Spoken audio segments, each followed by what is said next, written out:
And we saw a new twist in the telecommunications battle here. Tell us more.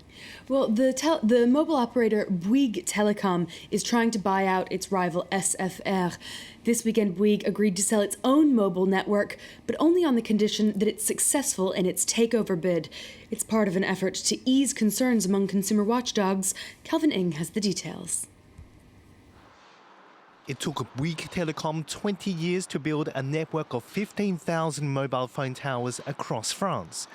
They could soon become the property of Free, the smallest of the country's 4 mobile operators, for 1.8 billion euros. If the sale goes ahead, Free would acquire its own 4G network instead of relying on France's largest mobile operator, Orange. But this depends on Bouygues' successful takeover of rival carrier SFR.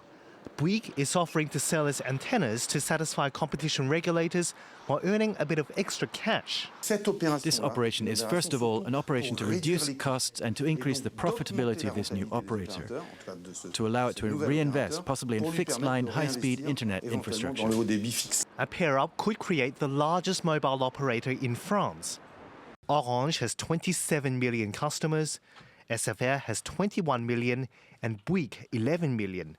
If combined, the new company would have 32 million users.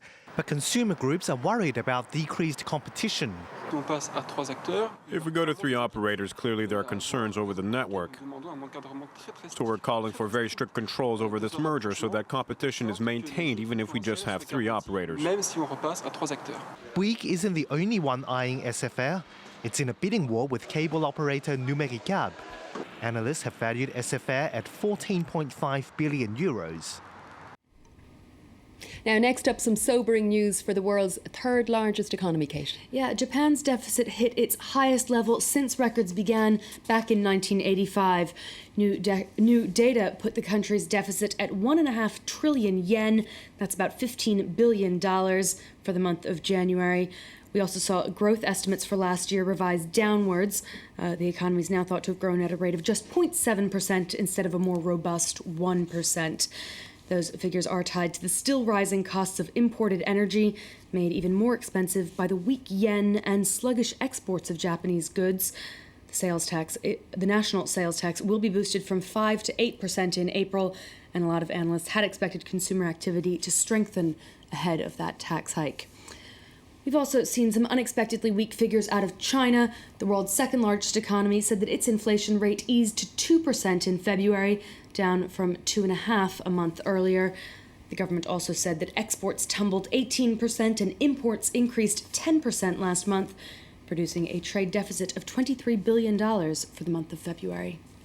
And what about the markets, Kate? How are they looking? As you can imagine, all that data has been weighing pretty heavily on the Asian markets. The Shanghai Composite down, plummeting about 2.8% there, which seems extremely dramatic. The Hang Seng down over 1.5% there.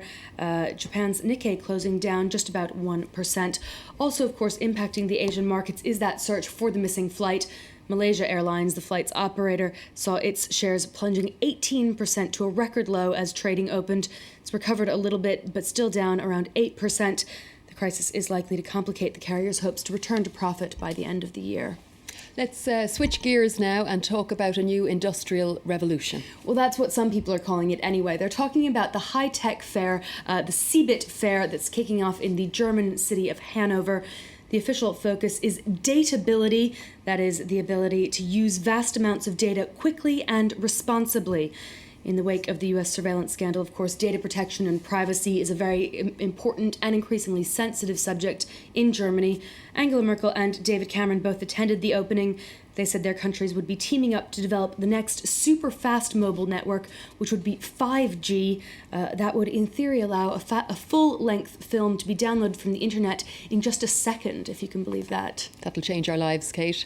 And finally, talk about bursting bubbles. Prosecco has overtaken champagne as the world's top-selling sparkling wine. I'm devastated. Well, it's for the first time. It's still pretty good. The Italian sparkling wine has beaten its more expensive French cousin in terms of the number of bottles sold worldwide. Last year, 307 million bottles of Prosecco were sold, compared to champagne's just 304 million.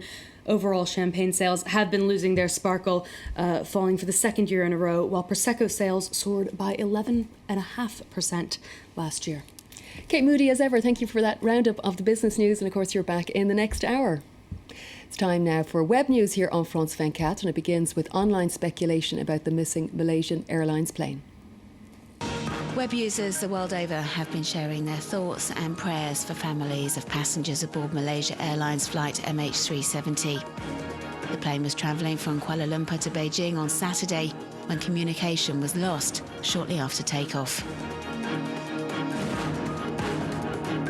Emotions are running high on Chinese social networks. The Boeing 777 was carrying 227 passengers, the majority Chinese nationals.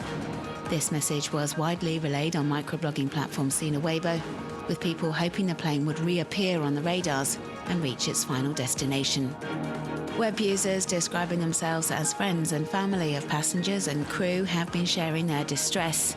Gorgeous, for example, has posted a message saying she hopes her father, who she says is a flight attendant and on board the missing aircraft, comes home safe and sound.